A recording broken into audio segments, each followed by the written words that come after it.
This boy was reincarnated as a baby. He wasn't normal. In his past life, he was an S-rank hunter known as the Adapter, a man capable of absorbing monsters and using their powers as weapons. And even after being reborn, that power remained. Now, even as a baby, he already shocks the world. While others are learning to walk, he absorbs monsters. He adapts their bodies and turns everything into power. And the more he fights, the more forms he gains. In a completely destroyed city, the scene is one of total chaos and smoke. Suddenly, a gigantic creature emerges roaring furiously amidst the rubble. Leaping through the air, a warrior charges forward and lands a direct blow on the monster. He stands over the defeated colossal enemy, taking the result. Tired, he sits beside the carcass for a brief moment of rest. With a smile, he says the trash disposal is complete, totaling 32 bodies. Since 2024, the world has been dominated by monsters, and only the transcendent can fight back. Meanwhile, a group of soldiers is being massacred, screaming for reinforcements that never arrive. Another creature appears and prepares to devour one of the surviving soldiers. Arriving in the nick of time, the warrior kicks the monster away, saving the man. His face dirty, he then updates his count to 33. Known as Adapter K, he stands victorious over the newly defeated creature. He then realizes that things were fine, but something feels wrong now. Startled, he says the information he received was different from the current reality. Over the communicator, he asks if he was deceived, and the voice tells him to call him master. He explains that since he's not on the front lines, information errors can happen. Just then, a soldier screams in desperation, warning that there's still one creature standing. Turning his head, he spots the imminent danger right in front of him. Then a gigantic, unknown monster appears preparing to pounce. Hit head-on, he's thrown backward by the impact of the blow. Lying on the ground, he hears the creature ask if he's finally dead. He then laments that he just wanted to live freely for a single day. Suddenly, his vision shatters, and he finds himself in an unknown place. Realizing he isn't dead, he's startled to see his hands are those of a baby. Looking around, he finds himself inside a crib and understands the situation. Then someone's footsteps slowly approach his crib, putting him on alert. Frightened, he then asks who is there in the dark room with him. Seeing a shadow over the crib, he wonders if the organization has found him, but then a gentle and delicate hand takes his tiny hand. Coming closer, the woman calls him AG and says that his mother is here. Confused by the situation, he tries to understand what's happening around him. From a distance, his new mother watches him as he remains quiet in the crib. Still not understanding, he keeps wondering what's going on in this place. Looking at the TV, he notices there are no signs of monsters anywhere. Then, he realizes he has been reincarnated in a timeline without the catastrophe. With a smile, he finally understands what this new chance means for him. Celebrating, he shouts that he's free and that fate hasn't abandoned him. Seeing a calendar, he vows to remember this day as a new beginning. In shock, he sees the year is 2020 before the great catastrophe. Breaking down, he laments that he can do absolutely nothing with his baby body. Trying to pull himself together, he tells himself that he is the great K-Sama. Affirming that nothing is impossible, he prepares to try and stand up. He immediately falls, realizing he can barely balance on the mattress. He tries to speak, but his throat feels strange and he still can't. Frustrated, he says he can't do anything when every second is important. Watching the woman, he wonders if he should trust her in this new life, but he quickly changes his mind, deciding he will use her to his advantage. Trying to grab a box, she drops everything on herself and screams. Next, she tries another task, but proves to be just as clumsy. While trying to cook, she ends up setting the pan on fire, terrifying him. Even covered in soot, she announces that his food will be ready soon.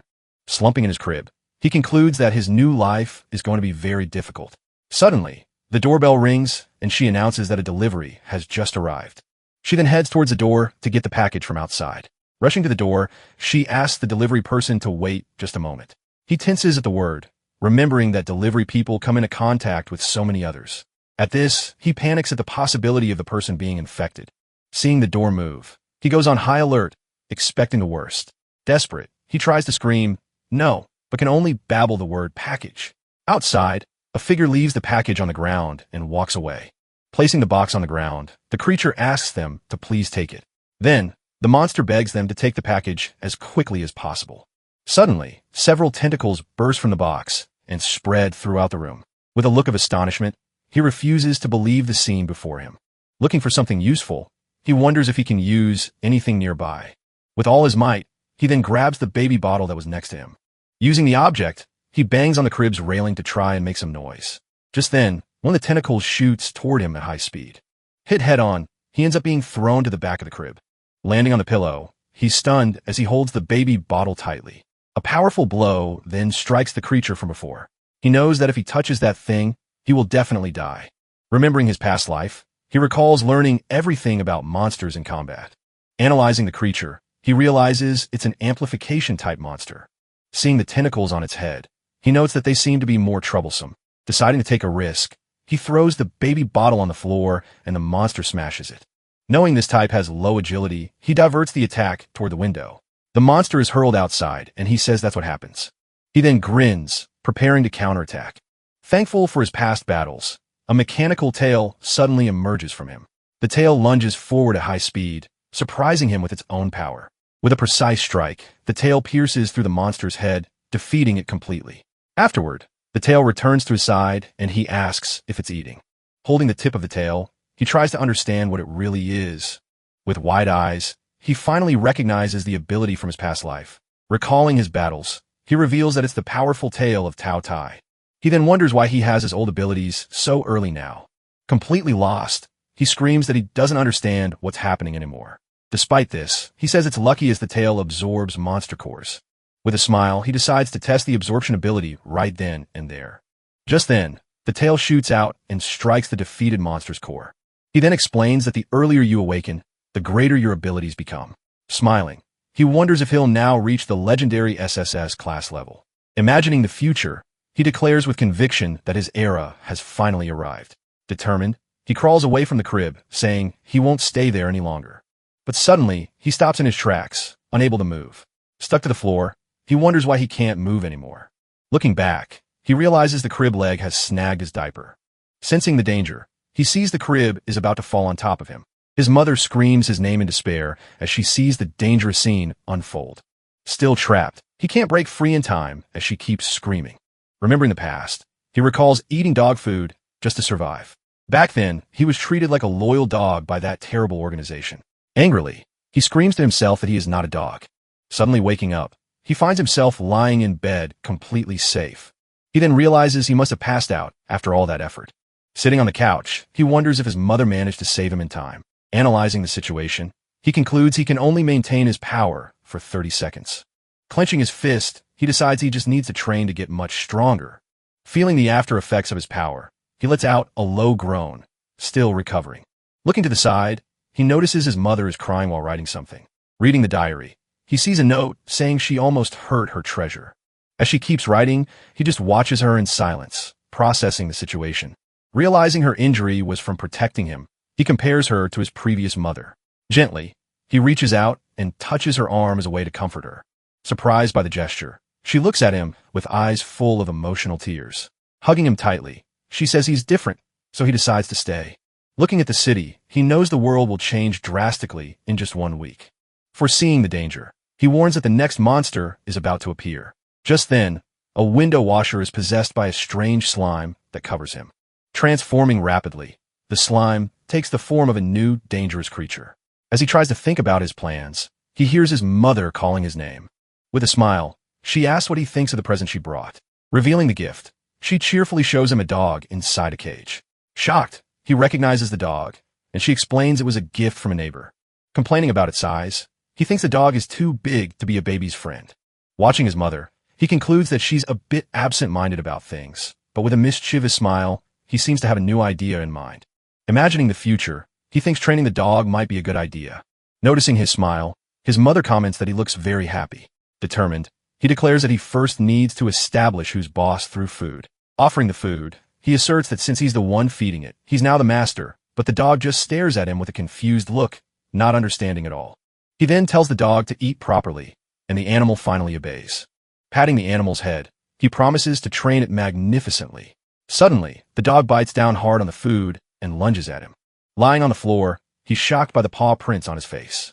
Then, the animal simply turns and runs off with all the food. Furious, he starts screaming at the dog for its betrayal. Watching the fight, the mother comments that they become great friends and partners. Going to the kitchen, she realizes they're completely out of flour. Meanwhile, the dog keeps provoking the baby, who looks very annoyed. Needing flour, she ends up being captured by the returned slime creature. Searching the cabinet, she doesn't notice the slimy creature approaching from behind. Barking loudly, the dog runs towards the monster to try and protect everyone. He then leaps over the couch, charging without hesitation against the great threat. Getting closer, the dog prepares to pounce on the slimy monster. Tugging at her clothes, he desperately tries to warn her of the imminent danger.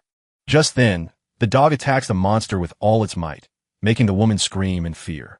Falling on the floor, she asks what's wrong, completely clueless about the situation. Analyzing the creature, he knows its liquid body is immune to common attacks.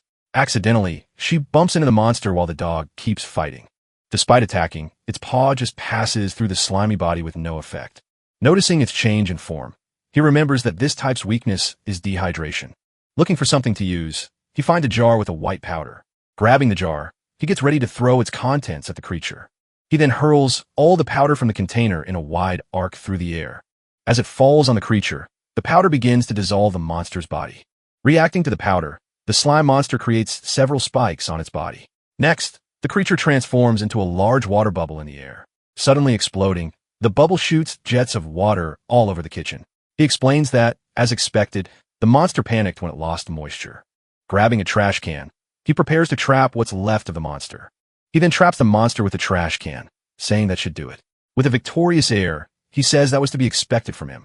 Suddenly, his mother screams as she slips on the powdery mess on the floor. Seeing the scene, he comments that now there's another clumsy person in the house, all dirty. She complains about her bad luck and says she needs to wash up right away. He says he was lucky to catch the monster, which serves as a repellent.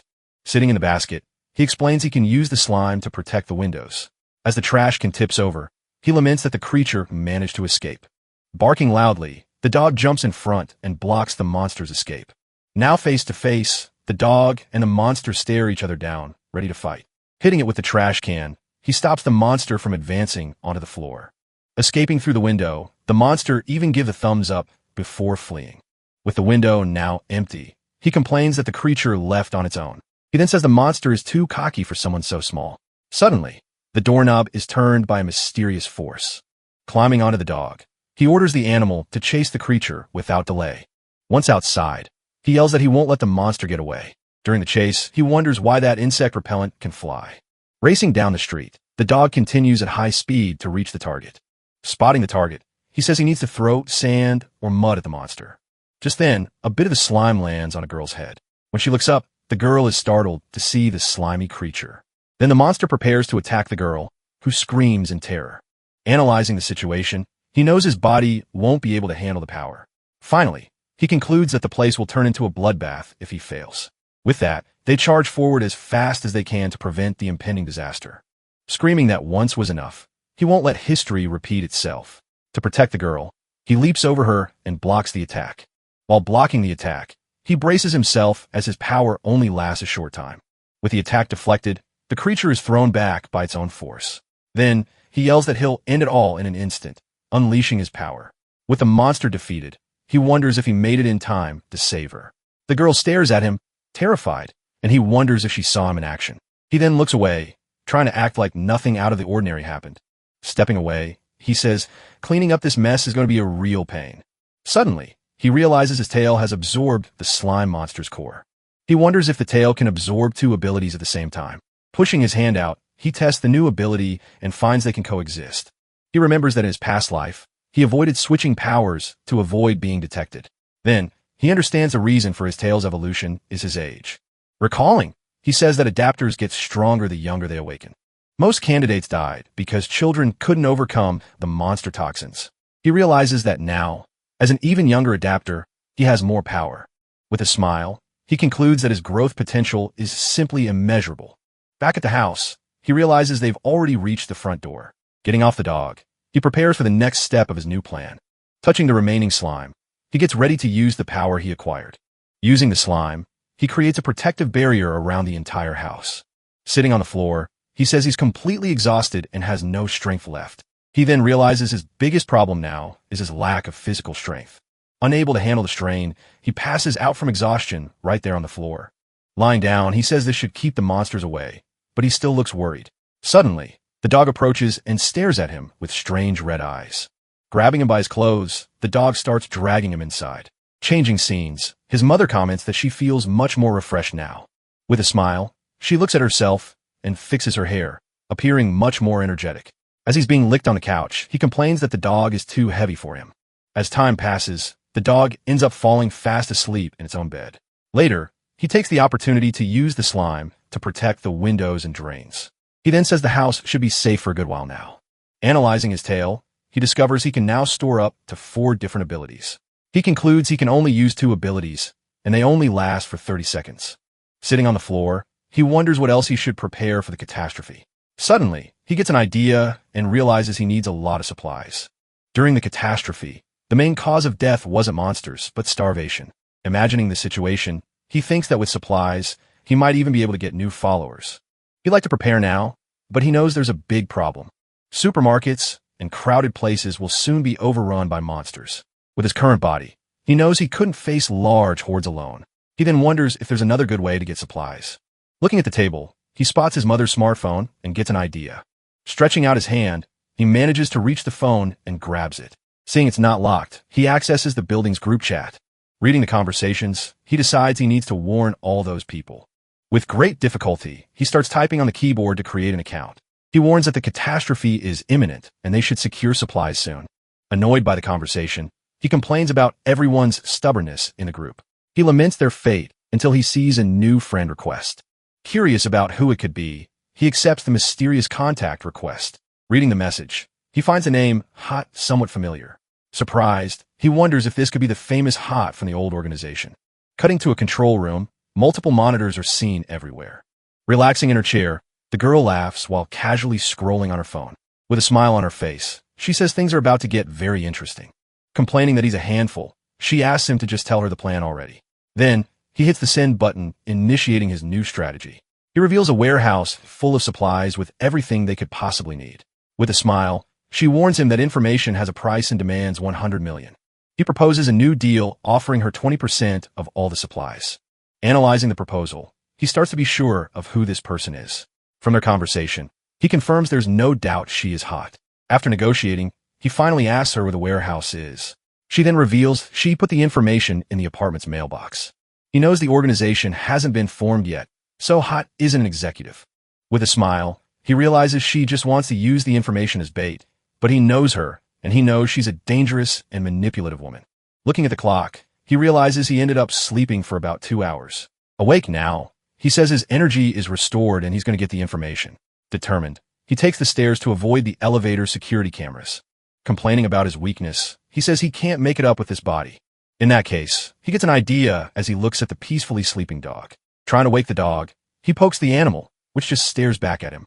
Annoyed at being ignored, he complains that he's barely managed to tame the animal. Seeing the can of treats, he wonders if he can lure the dog, but the animal keeps sleeping soundly, unfazed by the situation.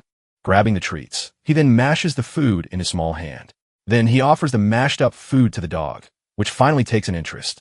With the deal sealed, he concludes that a dog is just a dog. Riding the dog, he tells it to hurry before the woman wakes up.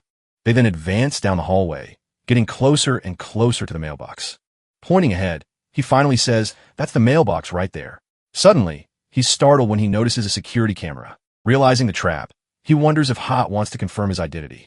Knowing his information will be sold, he remembers that Hot doesn't attack strangers.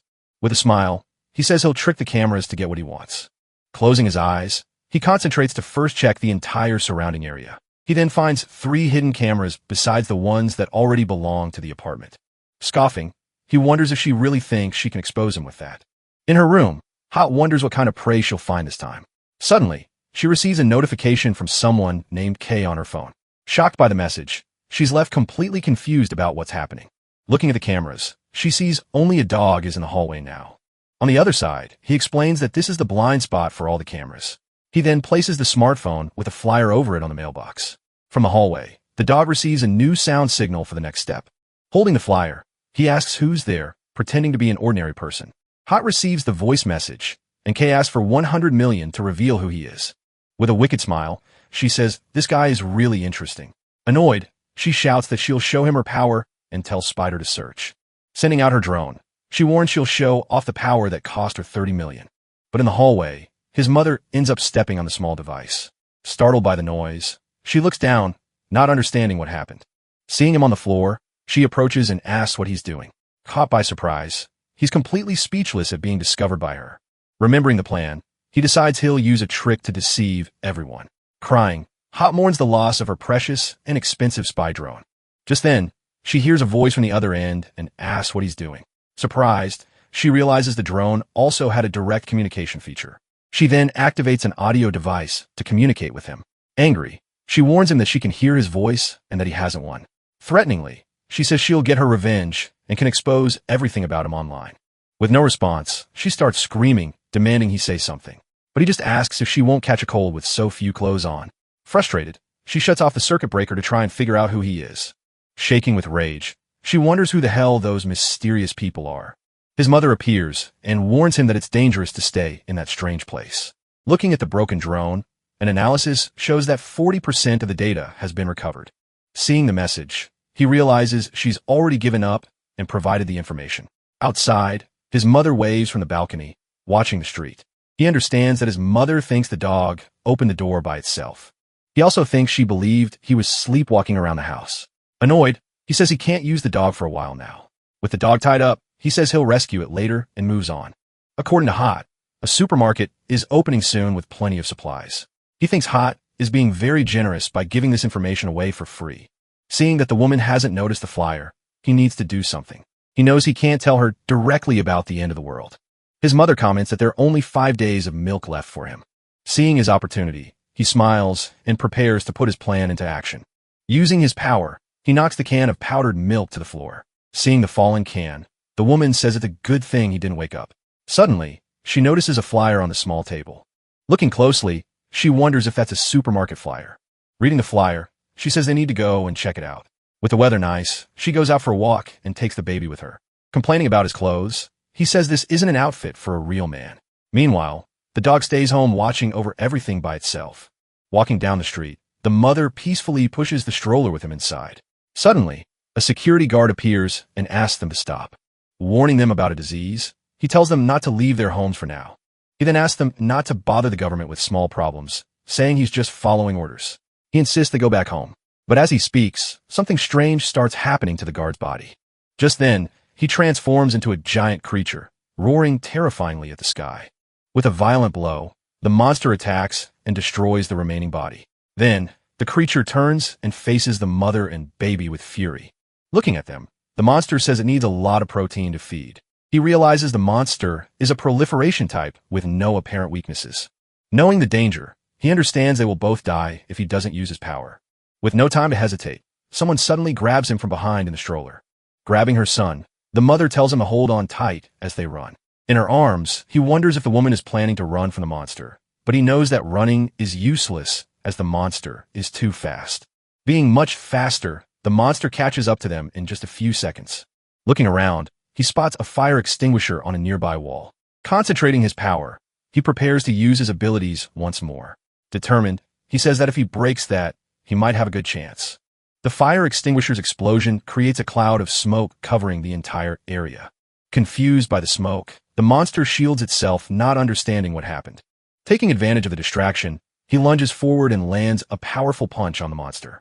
The impact of the blow throws the creature forcefully against the glass wall. Standing, he observes the result of his attack amidst the swirling dust. Analyzing the time, he says the dust should settle in 30 seconds. With a determined look, he declares he'll finish everything in that short time. Looking at his unconscious mother, he says the problem is cleaning everything up first. He realizes she's lost consciousness, but there's no time to waste. Knowing the core is in its head, a single blow should be enough. But when the dust settles, he sees a huge problem in front of him. The creature rises from the rubble, seemingly unharmed.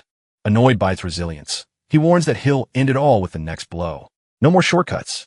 The monster prepares to attack with its full strength now. Seeing the attack approach, he braces for the coming impact. The monster then slams the ground, creating a massive shockwave. Shouting a battle cry, he launches a powerful wire attack at the monster. The wires pierce the creature's body, hitting multiple points at once. Pushed back, he continues to press forward with his wire attack. With his eyes focused, he concentrates on delivering the final blow. Muttering, he says he barely missed the mark, but he knows who's going to win. With a confident smirk, he declares himself the victor of this battle. Charging forward at high speed, he flies straight toward the massive monster. Getting up close, he prepares to strike the creature with all his might. Dodging an attack, he runs up the enemy's arm to get into position. With a powerful punch, he strikes the monster's back with full force. He then remarks that with a body that big, it must be hard to aim at a baby. At that, the monster tries to hit him with a sweeping blow. Noticing an opening, he says the monster can't use its full strength. As the monster's smash is the ground, he says it's like hunting a rat. Facing the wounded creature, he prepares his next attack. He then concludes that his battle experience is useful even in this form. Seeing a monster's power has weakened, he readies one last blow to finish it. But the monster manages to catch the attack with its hand, surprising the boy. Thrown far away, he slammed violently against the ground. Stunned by the blow, he's shocked by the sudden turn of events in the fight. Amid the destruction, the monster rises, though it looks heavily weakened. Lying on the ground, he knows he has no way to distract the monster for an attack. Realizing time is running out, he knows he has to escape as fast as possible. Suddenly, his mother wakes up and calls his name, leaving him completely surprised. Confused and frightened, she looks around and asks where he is. Her eyes widen in fear as she faces the enormous creature right in front of her. Facing, she stands up, ready to protect her son. She then refuses to believe what's happening right before her eyes. Seeing his mother move forward, he asks what she's planning to do. Desperate, he yells that there's no way she can fight that thing. NGT. Screaming, she demands the creature give her son back and attacks with a weapon. Suddenly, the weapon in her hand fires a powerful energy blast. Shocked by the weapon, he wonders if it's a stun gun. Deciding to accept her help, he gets into position to attack alongside his mother. The attack creates and he knows this is his big chance. She then strikes the monster with the weapon, and it screams in pain from the blow. Falling to the ground, his mother faints from the impact of the great battle. He then presses forward with his wire attack, surrounding the monster's entire body. With a serious look, he says that the garbage disposal is starting now. Surprised, the monster prepares to retaliate, but it's too late. With a precise strike, he hits the core and completely defeats the creature. The monster then explodes, and his mother is thrown to the side. Tired and wounded, he approaches his mother, who is still unconscious. He says it would have been dangerous without her, that she risked her life to save him. Holding her hand, he notes that there's still a lot of room for improvement. Opening his eyes, he wakes up in a different place with a bandage on him. A strange man asks if he's awake while changing his diaper. Startled, he wonders who this guy is and what he's doing. Furious, he then screams for the strange man to get away from him. Apologizing, his mother appears, looking quite frightened by the whole situation. Just then, the man says he was the one who accidentally scared her. He then asks if she and the dog have been getting along lately. Thanking her for taking care of the animal, he helps put the baby in the stroller. He finds the man's calmness strange, since he must have seen the monster from before. Not understanding the situation, he tries to process what's happening. Running a hand through his hair, he realizes it's still wet. Remembering his mother crying, he understands she was hiding in fear. The man then announces they're all going to buy supplies and tells her to get ready. Considering the idea, he thinks cooperating to stock up on things isn't bad. Suddenly, he remembers a very important detail he almost forgot. He realizes he hasn't collected the core from the defeated monster yet. Looking outside, he finally spots the core amidst the destruction. Amidst the rubble, the destroyed car is still emitting a lot of smoke. Using his tail, he grabs the core and says that should do the trick. Absorbing the core, he wonders if the ability went into his veins. He then says it's not bad, since he can use the new ability as a shield. Suddenly, he looks to the side, seeming surprised by something. From a distance, he hears the man ask if the mother and son are dead weight. On the phone, the man says they're useful precisely because they're dead weight. He reveals he can use them as bait, and that the man is dangerous. With a smile, he tells someone to get another car and buy more supplies. Just then, he hears a noise and angrily asks who's nearby. Accidentally, the boy makes a noise while crawling over shards of glass. Terrified, he sees the man turn around and prepare to attack him with everything he's got. Seeing the baby, the man says so if it was him making the noise. He approaches and asks the baby how he managed to get there. On the phone, he says, no problem. He'll kill the baby with his bare hands. Hearing the threat, the boy is shocked and realizes the man is insane. Back in the car, he sits on his mother's lap, thinking about the danger. Inside the car, he wonders if that guy will really be the driver. Another young man asks why they're leaving, since they've already seen the monsters. With a smile and an okay sign, he doesn't seem to care. From a distance, their red car approaches the supermarket warehouse. Analyzing the situation, He says he understands the attitude of the people around. He knows it's like self-defense, as it's not easy to accept the catastrophe. People try to act normally to hide the anxiety they're feeling. As the car passes by, a little girl asks her mother for a sandwich. Her mother, Rin Yuro, says she'll get one for her right then. Beside them, the young man, Taku Tesura, also asks if he can have a hot dog. Offering the box, the mother tells him to take a sandwich to eat. With a malicious smile, he prepares to put his plan into action. Thanking her for the snack, the young man says it must be tough for her on her own. Another young woman, Ryu Kazan, says it's dangerous to go out in the current situation. She then says she was also hesitant, but ended up changing her mind. The mother says her son only does selfish things when he's alone. Beside them, Chen Shur says that Rin will be very useful to them in combat. He remembers the monster was defeated because of her taser. Besides, he points out that they also have the dog to help in the fight. She says she doesn't remember very well, and he doubts her usefulness. The man says everything should be fine, as there probably won't be any more monsters. But suddenly, he stops talking and stares at the street with wide eyes. Looking through the window, a girl runs desperately down the completely empty street. Suddenly, an explosion occurs, and she is attacked by a creature. Terrified, she finds herself surrounded by a group of insectoid monsters. Trying to advance, the monsters corner her and prepare to pounce. In a panic, the girl closes her eyes and starts screaming desperately. Inside the car, everyone is in shock at the terrible scene outside. Screaming for everyone to hold on, the driver floors the accelerator. The car then speeds off, fleeing the scene of the attack. Making a turn, the driver goes around the truck and heads down the empty street. From a distance, the dog barks nonstop, as if trying to warn them of something. Fall on the ground, the girl screams for help, but the monsters ignore her. In the car, the mother complains that today has been too hectic. Looking outside, he realizes their car is completely surrounded. Several insectoid monsters appear and block the vehicle's path on the street.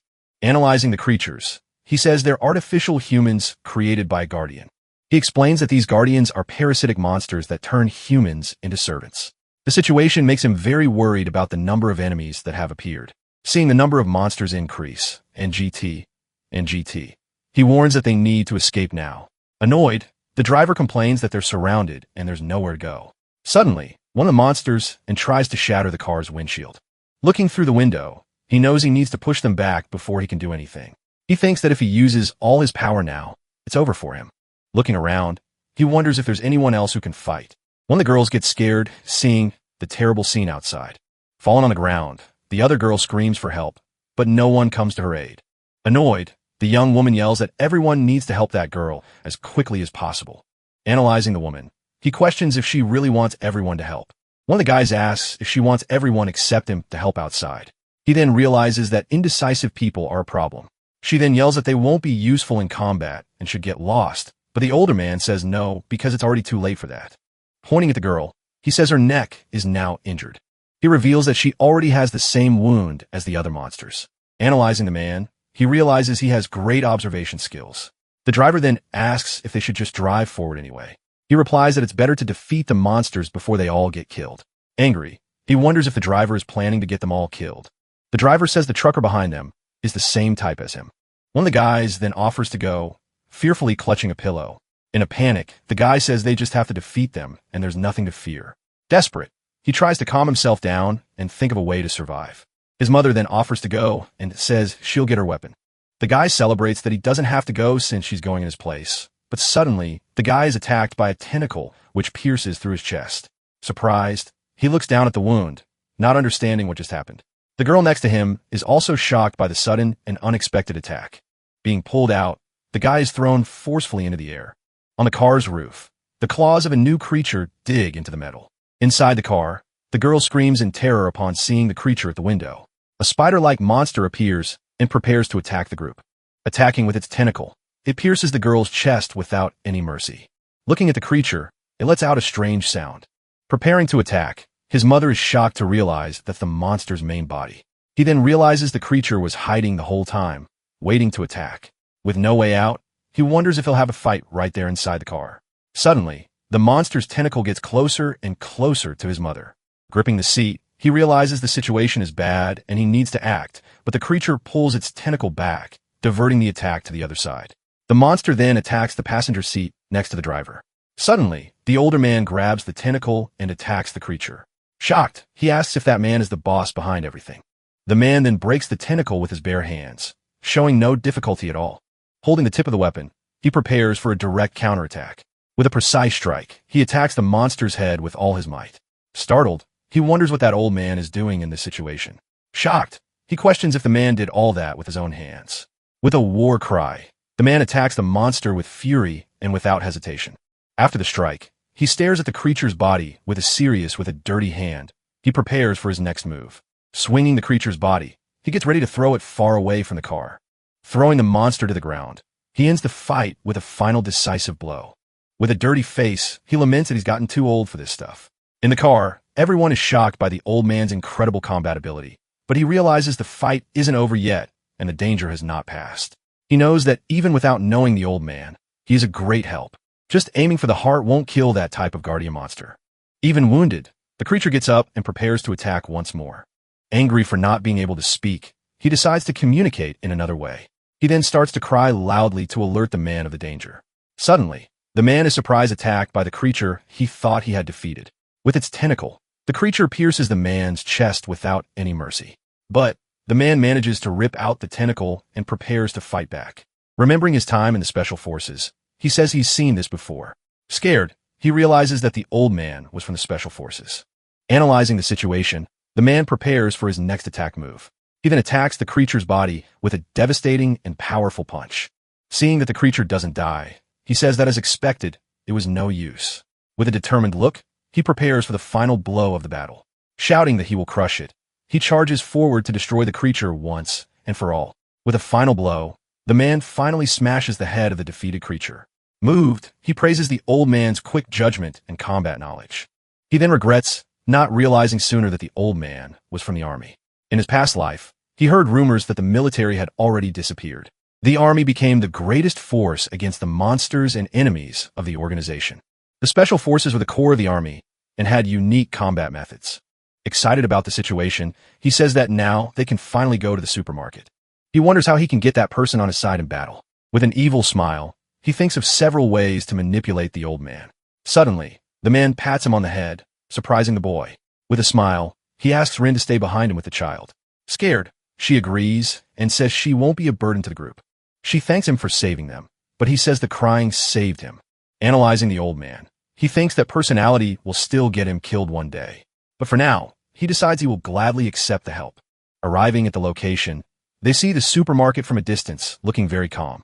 The man wonders if the market is closed as the gate is locked. Confused, the mother says the ad she saw said it would be open. He then realizes that Hot must have made the gate not open automatically. Suddenly, the supermarket's parking lot gate begins to open on its own. The driver then receives a message on his cell phone with new information. With a smile, he says he asked a friend to open the gate. Suspicious, he looks at the man's cell phone and notices something strange. Seeing the message, he wonders if the driver is connected with Hot. He then can't believe the coincidence of finding a Hot ally there. Tired, he sits in the shopping cart waiting for the next step. Walking through the market, the mother says this is the destination for all of them. Looking around, he notices there are no security cameras.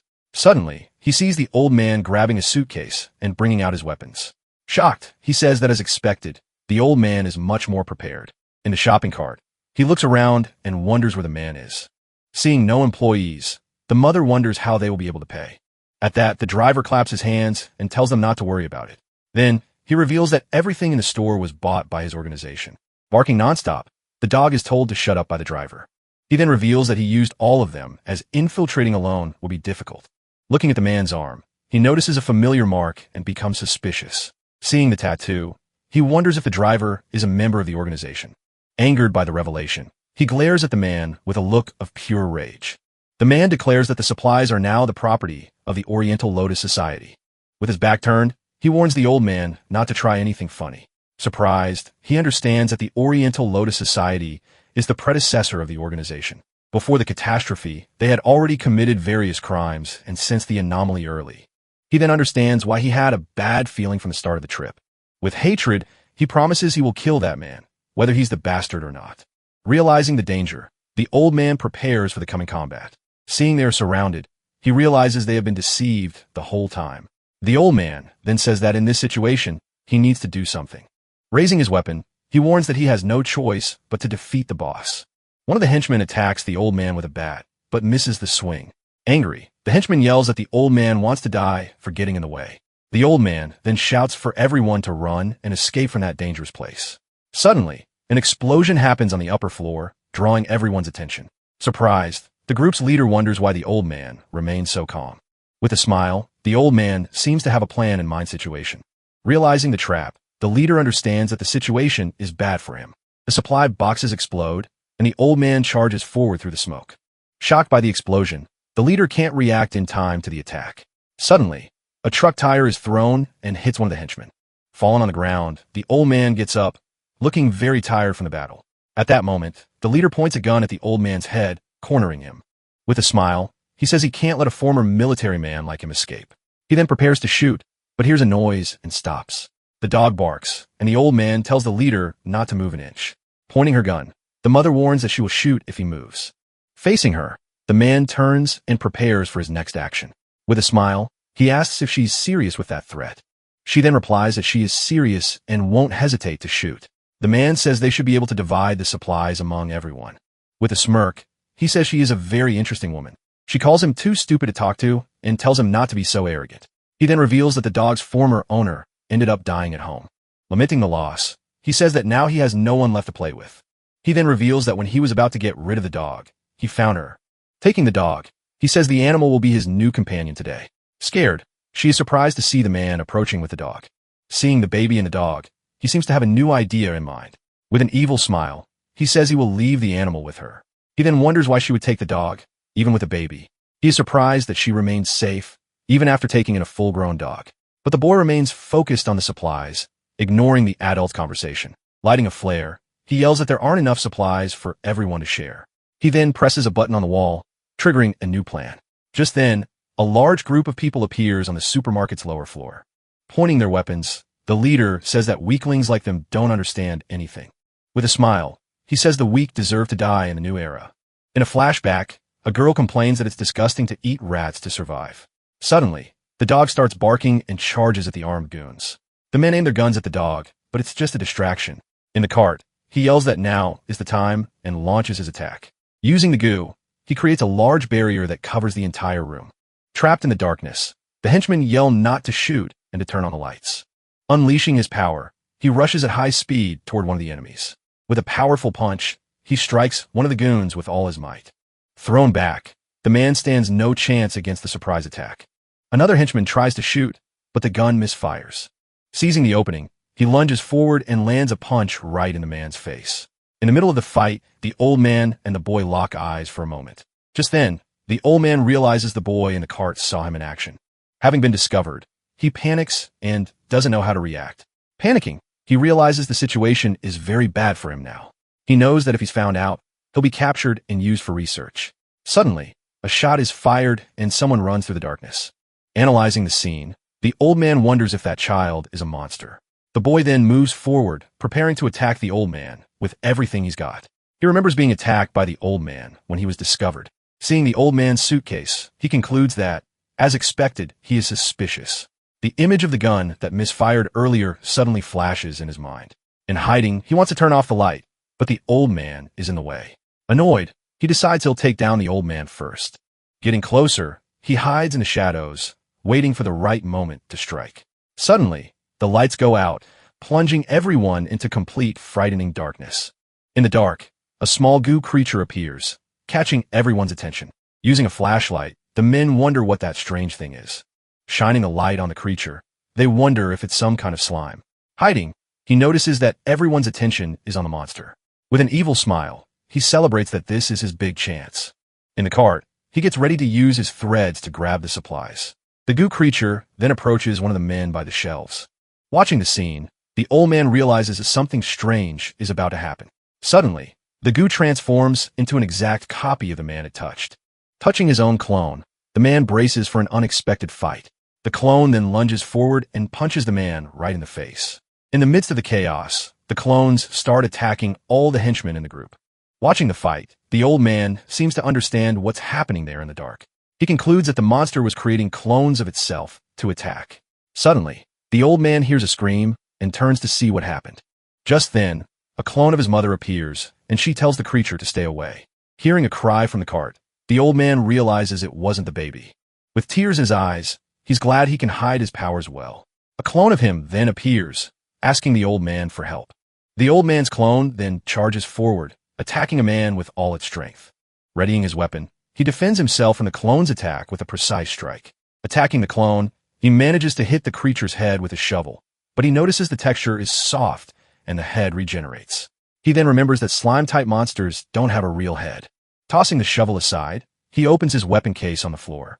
Tired of the fight, he gets ready to use his weapons. He explains that the monster's weakness is a very specific detail. Meanwhile, his mother fights her own clone, trying to defend herself. Screaming for it to stay away, she attacks the clone with her taser. Throwing the powder, he makes the clone explode, revealing its weakness to dehydration. The old man's clone is hit by a direct blow to the face, stunning it.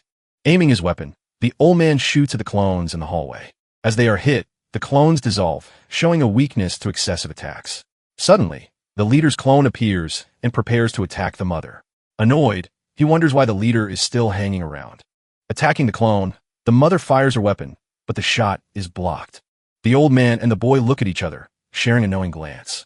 Together, they clear out the remaining clones, and he says he managed to cover his tracks. Suddenly, he wonders if the group's leader is still alive. Falling behind the boxes, the leader gets up, looking much weaker. With a bruised face, he realizes the old man's attack is working. Furious, he vows not to let that bastard get away alive, but he knows if he uses his power, his identity will be exposed to everyone. Just then, he's caught off guard as someone yanks the cart from behind. The mother screams as she sees the cart being violently pulled away. With that, the group's leader grabs the boy and takes everyone hostage. He then yells that he's got the brat and is now in control. Pointing his gun, he orders everyone to drop their weapons on the floor immediately. Held by the man, the boy is motionless, just watching everything.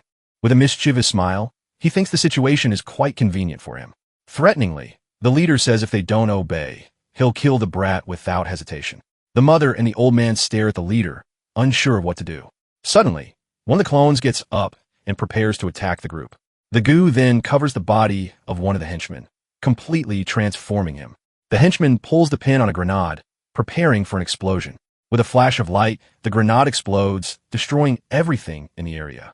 In the midst of the explosion, a second-class core appears, drawing attention.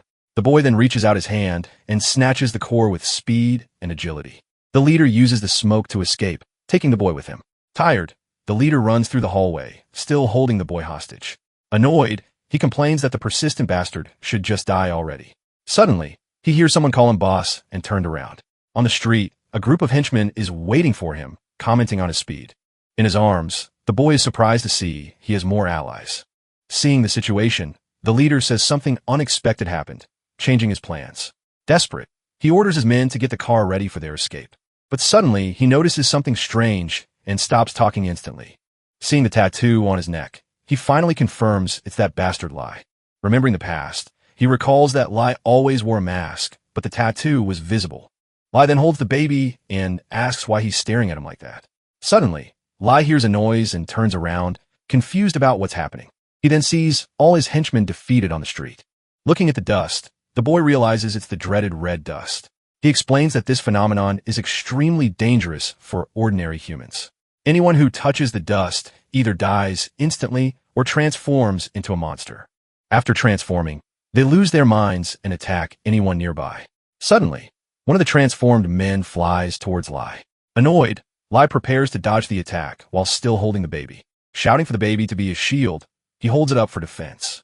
He then throws the boy at the monster as he leaps away. Falling through the air, he realizes he's been used as bait and becomes furious. In that case, he decides to show everyone his true power.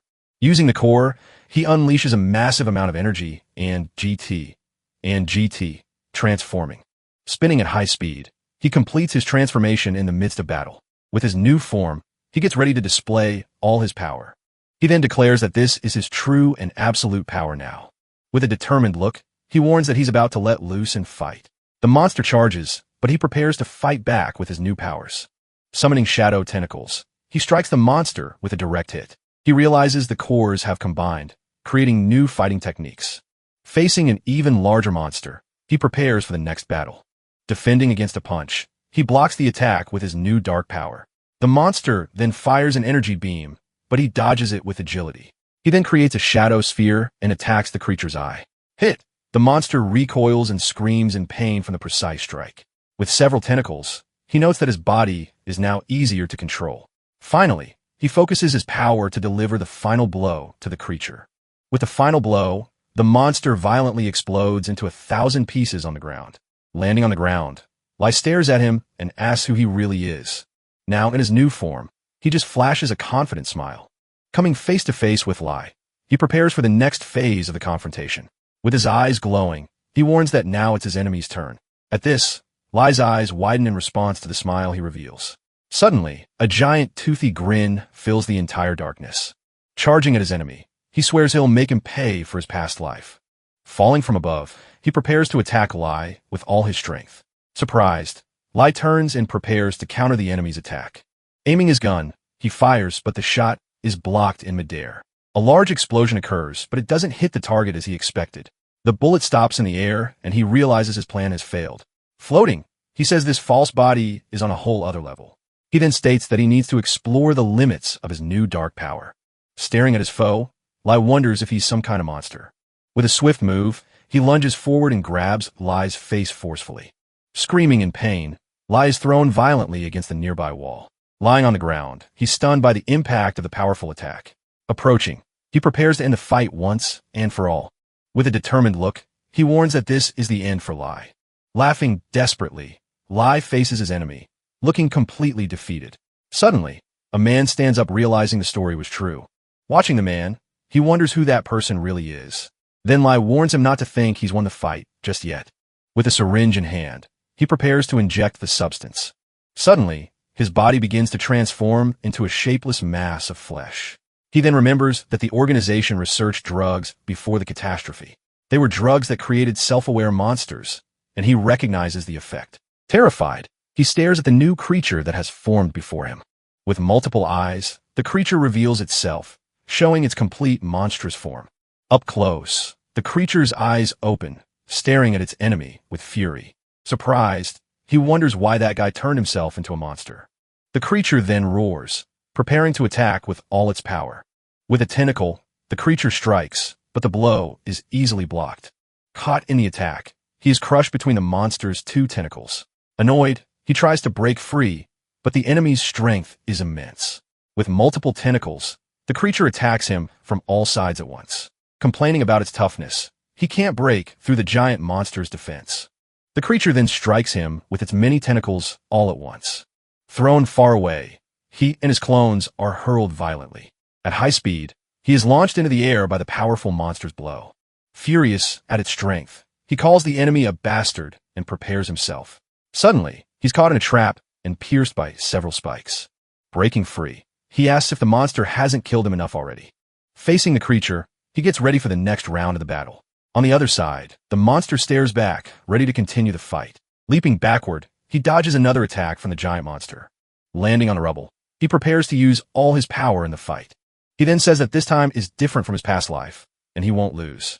With a determined look, he declares he won't be killed a second time. Suddenly, an explosion erupts, hitting the monster by surprise with great force. Surprised by the attack, he wonders who helped him in the battle.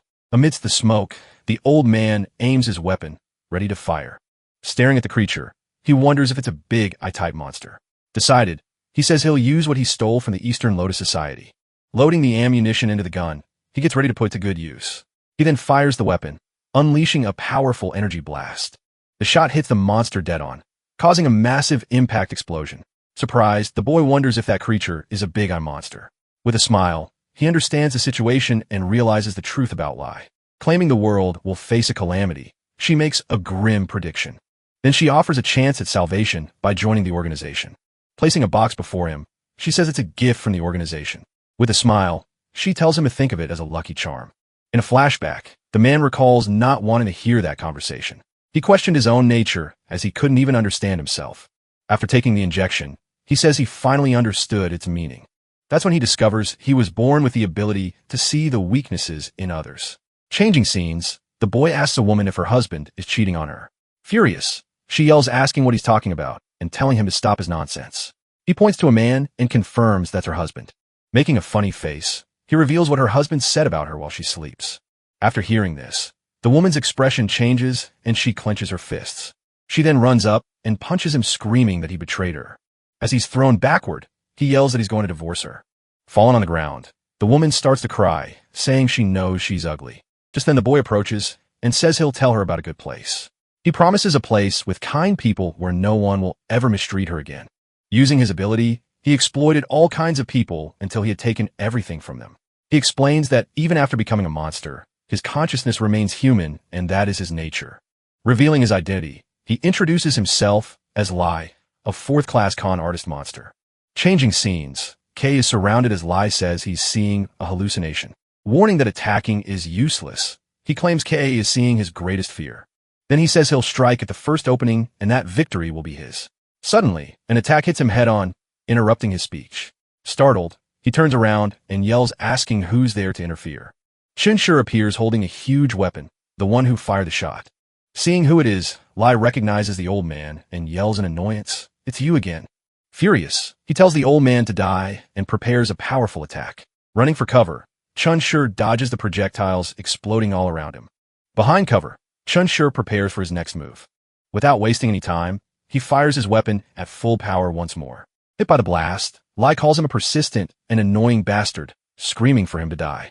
Lai launches another devastating attack in his direction. He then complains about his limited visibility and wonders where the old man went. He searches through the smoke, finding no one, but then he notices a movement. Suddenly, Kei appears from above and says he's finally found him. With Kei's appearance, Lai screams and tries to defend himself from the blow. Confused, he questions when Kei managed to escape the hallucination. He stands frozen, wondering how Kei escaped the illusion so quickly.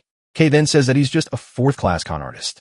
Continuing, he calls him a mere insect who only deceives people. Then he finishes by shouting that there's nothing special about Lai. With his form now revealed, Kei faces his motionless opponent. Without any reaction, his eye merely reflects the image before it. Complaining about the annoying tentacles, Lai tries to break free from the grip on his legs. He then yells for Kei to fall again, unleashing another wave of power. Seeing that the hallucination isn't working, he becomes completely confused by the situation. Completely in shock, he can't believe his strongest power has failed. Screaming that it's impossible, he attacks with all his might, telling Kei to die. At this, Kei thanks him, saying he made him remember the taste of death. Preparing for the end, he launches an attack with full force against Lai. With nowhere to run, Lai cowers and tries to defend himself from the blow. His attack hits Lai head-on, who is completely engulfed by the power. Covered in a green substance, Lai remains standing, but badly injured. With one last effort, he manages to curse Kei, calling him a bastard. Seeing the state of his enemy, Kei asks if this is already the end. Then he says that what happened was only the prologue of the story. He reveals that in 2 hours, the red dust will arrive, bringing the apocalypse. As he speaks, his body begins to gradually disintegrate on the ground. Saying he has no interest in his words, Kei moves in for the final blow. With nothing left to do, Lai simply screams in anger one last time. With a quick and precise movement, Kei destroys what remained of him. Impressed, he thinks that Lai's still attacked, even with such severe injuries. Determined to finish it, he says he will cut his head off. Aiming at the target, he prepares to deliver the killing blow. At that moment, the scene changes and he hears Rin's voice calling for Aji. Noticing the change, he stops and tries to understand what is happening. The hallucination fades, and his mother asks if he is going to kill her. Understanding the tactic, he says that so this is how things are going to be. Suddenly, a series of small explosions begins to hit him from all sides. Then a large explosion occurs, destroying the ground where he was standing. Fallen into a crater, he supports himself on the ground amid the smoke. Looking around, he admits that the situation has become quite problematic now. Then Lai appears, stepping in front of him while laughing. With a blade in hand, he says that it's a shame, but Kei cannot kill him. Kei recognizes the weapon as Lai warns him what happens if he gets stabbed. He asks if Kei knows, revealing that his heart will be completely red. With the blade, he explains that he can see all thoughts and movements. Seeing his condition, Lai warns that Kei is at his limit with one more hit. Irritated, Kei doesn't know what to do as a tentacle emerges behind him. Deciding to take a risk, he says he has no choice but to trust the old man. From a distance, Chunshur fires and hits Lai's shoulder directly. Lai realizes he's going to use the old man and GT, but Kei knows a normal weapon won't work. Letting out a laugh, he says he can see the location of his target. Then he boasts about being a lord and asks if the old man is there. Arriving at the location, he realizes no one is there and that he was deceived. Then he looks at the ground and sees a grenade left behind. Suddenly, the grenade explodes, sending debris in all directions. Hit directly, he is thrown far away by the force of the explosion. Kay realizes that the old man used a hand grenade to distract him. Fallen on the ground, he screams in pain amid all the smoke. Praising his reasoning, Kay wonders where the old man hid. Appearing from behind, Chun-Shur attacks him with knives and calls him a bastard. With a rapid sequence, he delivers several blows without giving a chance to defend. Being attacked, Lai screams for the old man to die once and for all. He then calls him by name, leaving Lai surprised and confused. From the crater, Kay asks if Lai would like to know what his future is. Not understanding the question, Lai simply asks what he means by that. Firing once again, Chun-Shur manages to hit the monster directly. Facing the gun barrel, Lai calls him a cunning and treacherous bastard. With a strong pain in his head, he wonders what is happening. In a vision, a man complains about having to deal with people he despises. He continues saying that no matter how much they try, they will always be useless. The humiliation ends with him being called an eternal loser. With a smile, Kay reveals that this is his future and asks what he thinks. Desperate, Lai screams for him to stop and questions if that is his future. Seeing the scene of humiliation, he shouts that he does not accept that at all. With his hands on his head, he denies that such a future could happen. Then a powerful punch hits him directly, interrupting his despair. Stunned by the blow, he wonders what else is coming now. Then an attack advances toward him with devastating force. Being pierced by the blow, he lets out a very loud scream of pain. With the final impact, he is thrown far away while Chun-Shur watches. Beside him, Chun-Shur lies on the ground holding his knife and gun. Observing the enemy's body disintegrating, Kay says it can't be. Approaching, he says he doesn't care at all about his future. With a smile, he says that this time the one who was deceived was Lai. Spinning through the air, his head tries to make sense of what's happening. With a confused expression, he wonders what these strange visions are.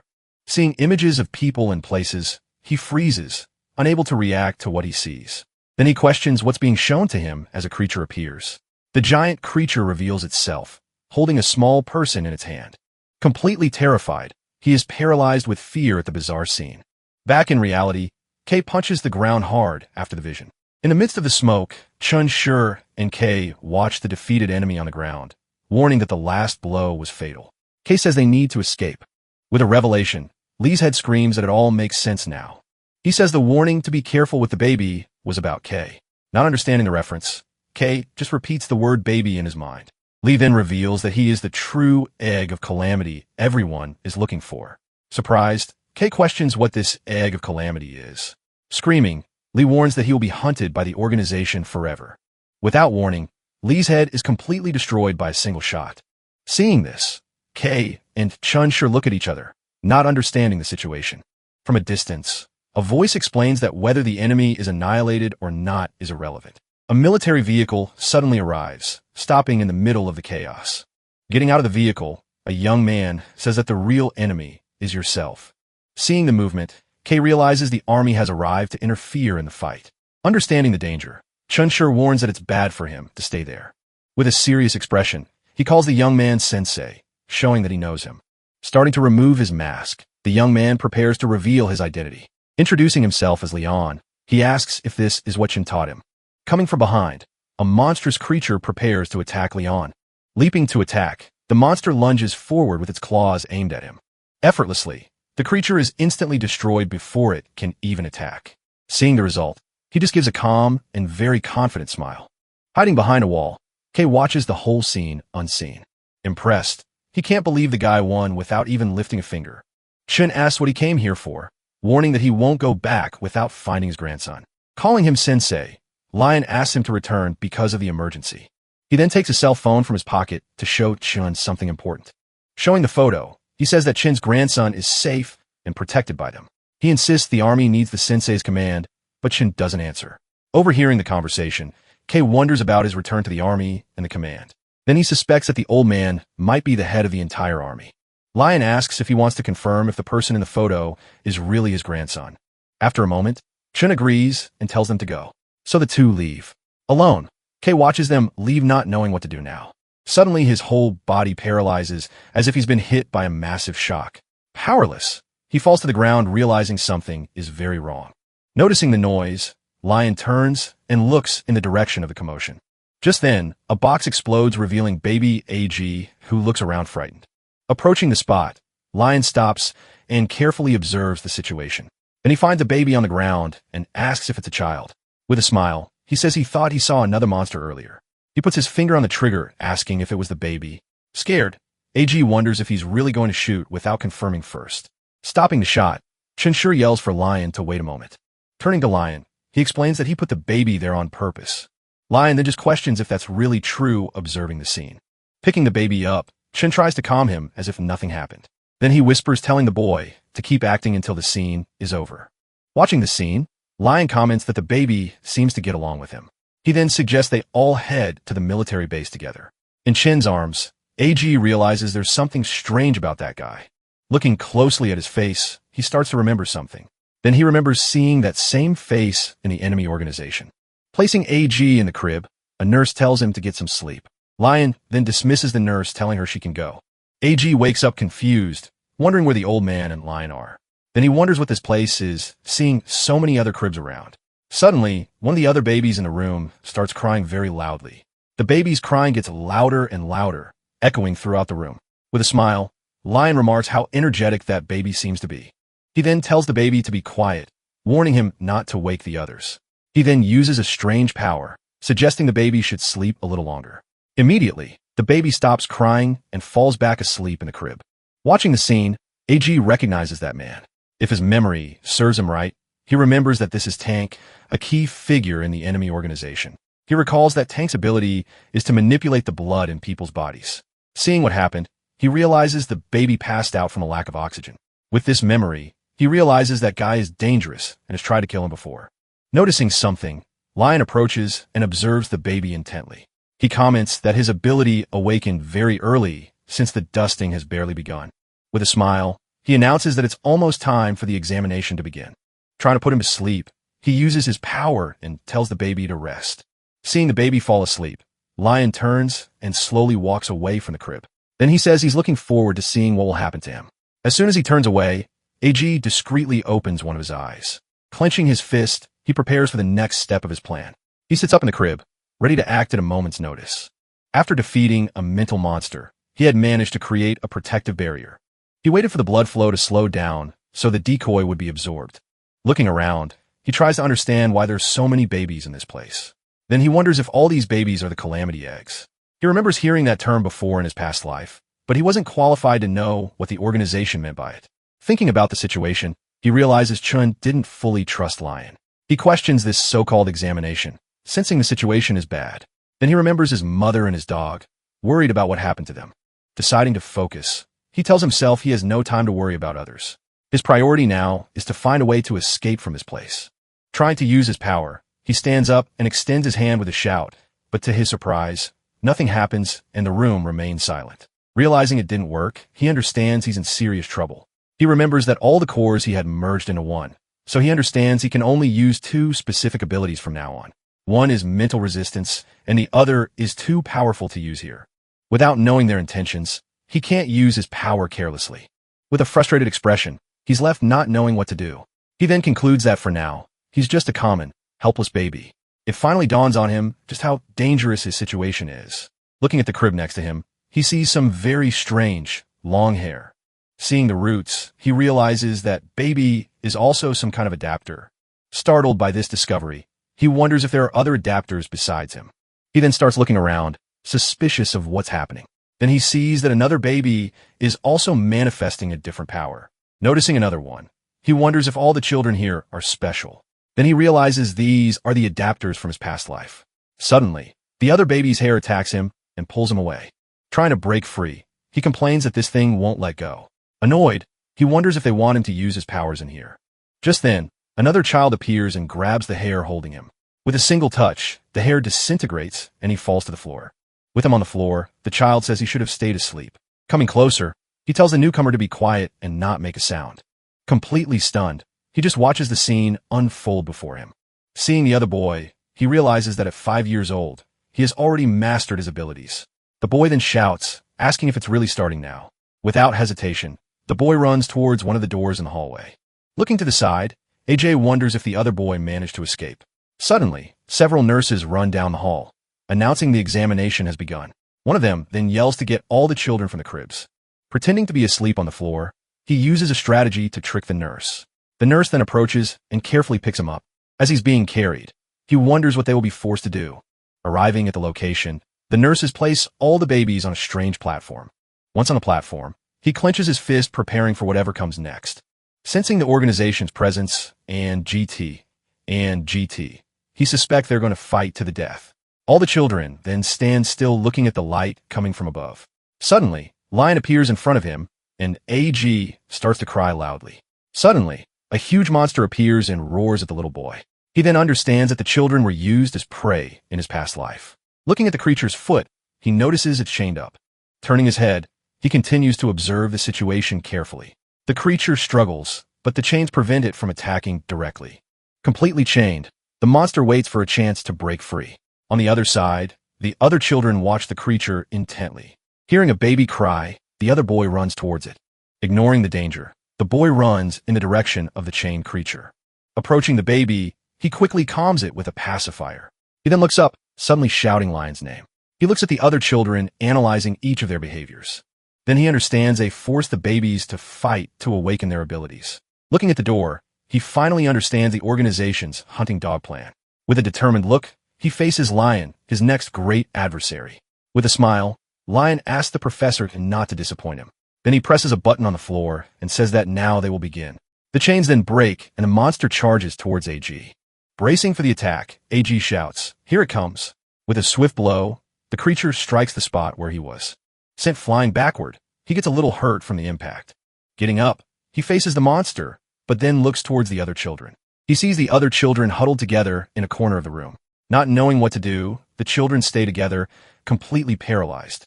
Realizing the situation, he notices the monster has suddenly changed its target. Ignoring AG, the monster runs towards the other group of children. With nowhere to run, the children scream as the monster approaches. Suddenly, the other boy shouts, and several spikes shoot out from the ground. The spikes trap the monster's leg, stopping its attack against them. Completely immobilized, the monster is entangled by the plants and can't move. Giving a thumbs up, he praises the other boy's ability. With a smile, Lion says it's a fine ability, not bad. Then he looks at AG, suspecting he is the true wielder. He then comments that latent potential reveals itself in extreme moments. Growing irritated, the monster forcefully tries to break free from the vines. With a roar, the monster finally manages to break the vines and free itself. Seeing this, AG realizes the situation has now become very dangerous. Thinking about the situation, he realizes the ability isn't strong enough. Seeing there's no other way, he decides he'll have to fight himself. Throwing himself into the vines,